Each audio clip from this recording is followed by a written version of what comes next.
मैं ये कहना चाहता हूँ कि स्प्लिट ऑफ बॉक्सेस जो हम बॉक्सेस बढ़ाते हैं या हम कॉलोनी बढ़ाते हैं, उसमें हमारे अंदर एक बहुत ज़्यादा बेसिक कमी है।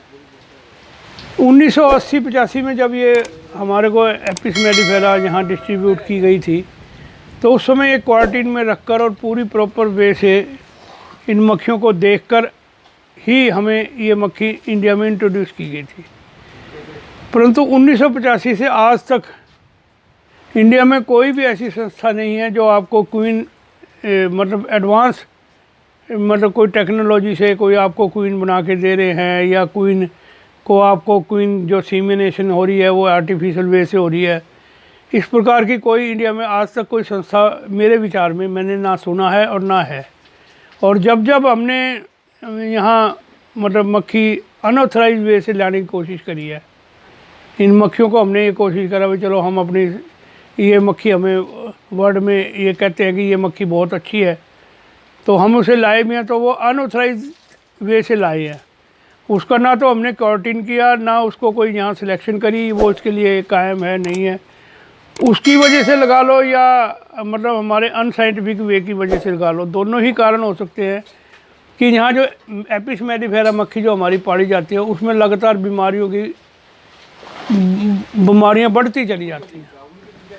इसमें हम क्या करते हैं कि हमारा सर्कल ये हो गया अब कि ऑफ सीजन में हमारी मक्खी मर जाती है और सीजन शुरू होने तक हमारे पास 2 या 3 फ्रेम रह जाते हैं। उसके बाद जब फ्लोरा बाहर से आता है तो वो मक्खी कुछ तरक्की करती है, परंतु हम उसकी बीमारियों का ट्रीटमेंट नहीं करते क्योंकि पहले ही मन टूटा हुआ होता है, क्योंकि मक्खी थोड़ी रहेगी, बीमारी की तरफ ध्यान नहीं रहता है। परंतु मक्खी फिर भी सर्वाइव करने की अपने आप कोशिश करती है। जिस तरह मानव सर्वाइव करता है बीमारियों से, इस तरह मधुमक्खियाँ भी सर्वाइव करती हैं। इनका भी एक रीडिंग सिस्टम होता है, इम्यूनिटी सिस्टम इनका भी होता है।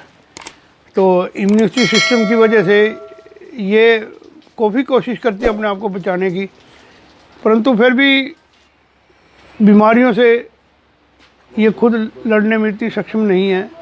मानवीय सहायता की आवश्यकता है। एपिस मेलिफेरा क्योंकि एक पालतू मक्खी है और ये अगर कोई स्वार्म चला भी जाता है तो 99% ये स्वार्म 1 साल के अंदर अंदर ख़त्म हो जाता है। बिना हेल्प के मेलिफेरा बीज सर्वाइव करना बड़ा मुश्किल है। तो हम जो ये बात कह रहे हैं कि जब हम कॉलोनी बढ़ाते हैं या कुछ करते हैं तो हम क्या करते हैं कि मधुमक्खी का डिवीज़न कर देते हैं। एक स्ट्रॉन्ग कॉलोनी है, 8-9 फ्रेम की मक्खी है, 9 फ्रेम की है, 10 फ्रेम की है, 5 फ्रेम इधर रख दिए, 5 उधर रख दिए और उसको उसके हाल पे छोड़ दिया।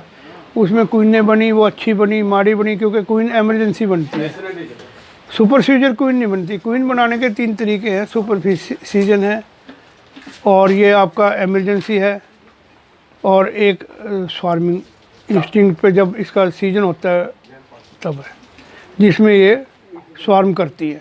तो ये 3 सीजन है इनके मक्खियाँ बनाने के। एमरजेंसी में हम कभी भी मक्खी बना लें, रानी बनती है, ड्रोन होंगे तो मेट हो जाएगी, ड्रोन नहीं होंगे तो मेट नहीं होगी। तो एमरजेंसी क्वीन को हम इन्फीरियर क्वालिटी की क्वीन मानते हैं। और एमरजेंसी क्वीन दूसरी बात यह है कि जो ड्रोन जो उस समय मिलेंगे,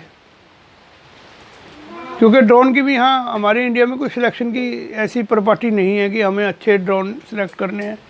पहले तो हम क्या था, शहद के साथ हम आमतौर पर ड्रोन काट देते थे कि हम ये सोचते थे निखट्टू है हमारा शहद खाएंगे, तो फिर भी ड्रोन अच्छे बच जाते थे। परंतु आज क्या है कि जितनी मक्खियाँ पैदा होती हैं उतने ड्रोन होते हैं, और जो शहद है वो निखट्टों की बहुत ज़रूरत है, और हमें भी निखट्टों की बहुत ज़रूरत है क्योंकि हमें कॉलोनियाँ बढ़ानी है, इसलिए हम निखट्टू मारते नहीं। तो उसमें क्या होता है कि ना तो हमारा प्रोडक्शन होता ना कुछ होता। जब मक्खियाँ बढ़ती हैं तो निखट्टू भी बढ़ते हैं, तो उस समय हम डिवीज़न मारने की सोचते हैं या शहद निकालने की सोचते हैं। तो ना तो हमारा शहदी प्रोडक्शन पूरा हो पाता, ना ही हमारी कॉलोनी। जब तक सीज़न चलता है, जब तक वो कॉलोनी स्ट्रॉन्ग चलती है, शहद निकालने के काबिल होती है, उसके बाद हमारा सीज़न ख़त्म हो जाता है और वो कॉलोनी फिर धीरे धीरे वापस डिवाइड नीचे आने की तरफ अग्रसर हो जाती है। तो ये हमारे लिए एक बड़ा है, आमतौर पे बी कीपरों के लिए बड़ा चक्कर रह गया कि वो सीजन में मक्खियाँ डेवलप करते हैं, ऑफ सीजन में मार देते हैं, फिर वो डेवलप होती हैं।